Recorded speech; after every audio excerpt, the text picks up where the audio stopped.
Hi all friends, welcome to MTM Political Talk.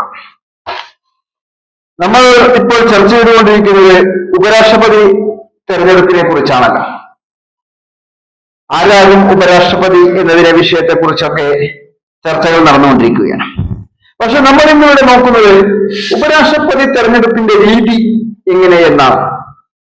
ഈ വിഷയത്തെ കുറിച്ചാണ് നമ്മൾ ഇന്ന് ചർച്ച ചെയ്യുന്നത്. ഉപരാഷ്ട്രപതി തെരഞ്ഞെടുപ്പ്, അതിന്റെ രീതി, ആ തെരഞ്ഞെടുപ്പിന്റെ നടപടിക്രമങ്ങൾ, അതിന്റെ നടത്തിപ്പ്, ഇതൊക്കെയാണ് ഇന്നത്തെ നമ്മൾ നോക്കുന്നത്. ആദ്യമായി തന്നെ പറയട്ടെ, ഉപരാഷ്ട്രപതി തെരഞ്ഞെടുപ്പിന്റെ ചുമതല ഇലക്ഷൻ കമ്മീഷനാണ്. ഇന്ത്യയുടെ മുഖ്യ തെരഞ്ഞെടുപ്പ് കമ്മീഷനാണ് ഉപരാഷ്ട്രപതി തെരഞ്ഞെടുപ്പ് നടത്തുന്നതിനുള്ള ചുമതല.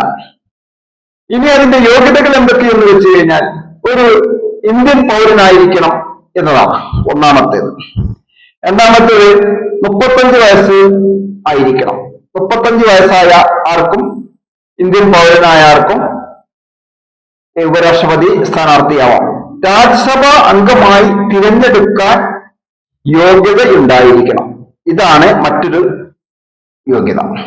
രാജ്യസഭാ അംഗമായി തിരഞ്ഞെടുക്കുവാൻ യോഗ്യത ഉണ്ടായിരിക്കണം എന്ന് പറഞ്ഞു കഴിഞ്ഞാൽ അത്രയും MP-മാരുടെ പിന്തുണ അതിന് ഉണ്ടായിരിക്കണം എന്നാണ് അതിന്റെ അർത്ഥം.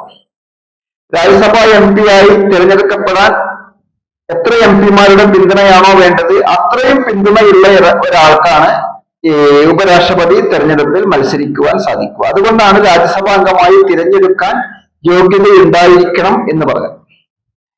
പിന്നെ കേന്ദ്ര സംസ്ഥാന സർക്കാരുകളുടെ കീഴിൽ ഏതെങ്കിലും പദവി വഹിക്കാൻ പാടില്ല. എന്ന് പറഞ്ഞാൽ കേന്ദ്രമോ സംസ്ഥാനമോ നിയമിക്കുന്ന ഒരു പദവിയും വഹിക്കുന്ന ആളായിരിക്കാൻ പാടില്ല. പാർലമെന്റിനെയോ ഏതെങ്കിലും നിയമസഭയിലെയും അംഗമാകാനും പാടില്ല.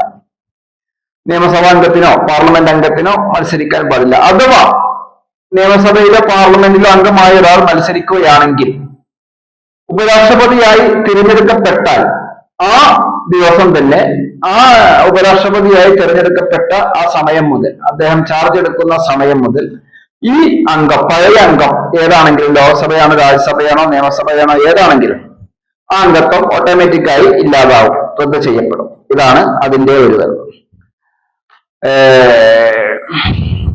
ചുമതലയേൽക്കുന്ന ദിവസം അത് ഇല്ലാതായി.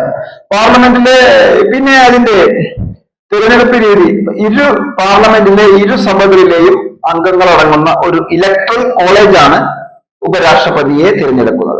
ലോക്സഭയിലെയും രാജ്യസഭയിലെയും അംഗങ്ങൾ അടങ്ങുന്ന ഒരു ഇലക്ട്രൽ കോളേജാണ് ഉപരാഷ്ട്രപതിയെ തിരഞ്ഞെടുക്കുന്നത്. തിരഞ്ഞെടുപ്പ് കമ്മീഷനാണ് ഇത് നിയന്ത്രിക്കുന്നത് എന്ന് നേരത്തെ സൂചിപ്പിച്ചല്ലോ.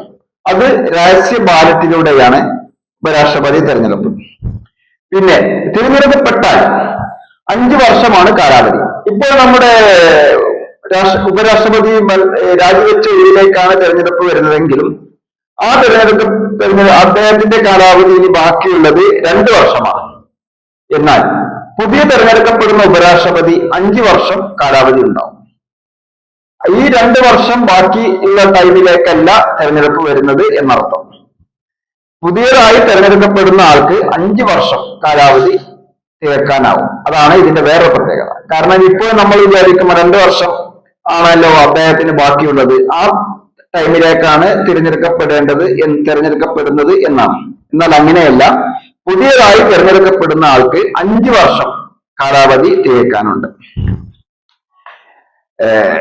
32 ദിവസം നീളുന്ന ഒരു തിരഞ്ഞെടുപ്പ് പ്രക്രിയയാണ് ഈ ഉപരാഷ്ട്രപതി തെരഞ്ഞെടുപ്പിനുള്ളത്. ഉപരാഷ്ട്രപതി തെരഞ്ഞെടുപ്പ് ഇലക്ഷൻ കമ്മീഷൻ തുടക്കമിട്ട് കഴിഞ്ഞാൽ 32 ദിവസം ആണ് ആ തിരഞ്ഞെടുപ്പിന്റെ പ്രക്രിയ. 32ാമത്തെ ദിവസം ഫലപ്രഖ്യാപനം ഉണ്ടാവും. ഭരണഘടനയുടെ 66 അനുച്ഛേദം അനുസരിച്ച് പാർലമെന്റിലെ ഇരു സഭകളിലെയും അംഗങ്ങൾ അടങ്ങുന്ന ഇലക്ട്രൽ കോളേജാണ് ഉപരാഷ്ട്രപതിയെ തെരഞ്ഞെടുക്കുന്നത്. നേരത്തെ സൂചിപ്പിച്ചതാണല്ലോ. ഉപരാഷ്ട്രപതിയാണ് രാജ്യസഭയുടെ ചെയർപേഴ്സൺ.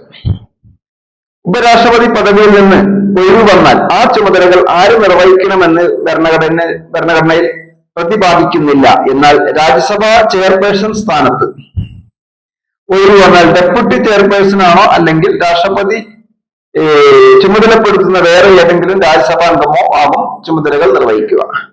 അപ്പോൾ എത്രയും വേഗം അത് തെരഞ്ഞെടുപ്പ് നടത്തേണ്ടതുണ്ട് എന്നാണ് ഇതിന്റെ രത്നച്ചുരുക്കം.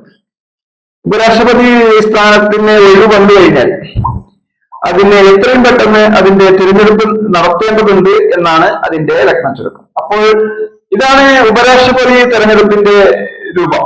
ഇതാണ് ഇന്നിപ്പോ നമ്മൾ വിവരിച്ചത്. തീർച്ചയായും അടുത്ത ദിവസങ്ങളിൽ തന്നെ അതിന്റെ സ്ഥാനാർത്ഥി ചിത്രം ഒക്കെ വ്യക്തമാകും. ഇരു മുന്നണികളും അവരവരുടെ സ്ഥാനാർത്ഥികളെ തീരുമാനിക്കും എന്നൊക്കെയാണ് വിജ്ഞാപനം വന്ന മുതൽ തന്നെ അതിന്റെ സ്ഥാനാർത്ഥി തീരുമാനം ഒക്കെ ഉണ്ടാവും. ഇലക്ഷൻ കമ്മീഷൻ അതിന്റെമായി ബന്ധപ്പെട്ട നടപടിക്രമങ്ങളൊക്കെ തുടങ്ങിക്കഴിഞ്ഞു എന്നാണ് വാർത്തകളിൽ നിന്നൊക്കെ മനസ്സിലാക്കുന്നത്. ഏതായാലും അടുത്ത ദിവസങ്ങളിൽ തന്നെ ഉപരാഷ്ട്രപതി തിരഞ്ഞെടുപ്പിന്റെ ഒരുക്കങ്ങളൊക്കെ തുടങ്ങും എന്നാണ് ഇപ്പോൾ അറിഞ്ഞുകൊണ്ടിരിക്കുന്ന വാർത്തകളിൽ നിന്നൊക്കെ മനസ്സിലാകുന്നത്. കമ്മീഷൻ അത് തിരഞ്ഞെടുപ്പ് പ്രക്രിയയുടെ നടപടികളിലേക്ക് കടന്നിരിക്കുകയാണ് എന്നൊക്കെയാണ് മനസ്സിലാക്കുന്നത്. രാഷ്ട്രീയ പാർട്ടികളാണെങ്കിൽ അവരുടെ സ്ഥാനാർത്ഥികളെ അടുത്ത ദിവസങ്ങളിൽ തന്നെ പ്രഖ്യാപിക്കും.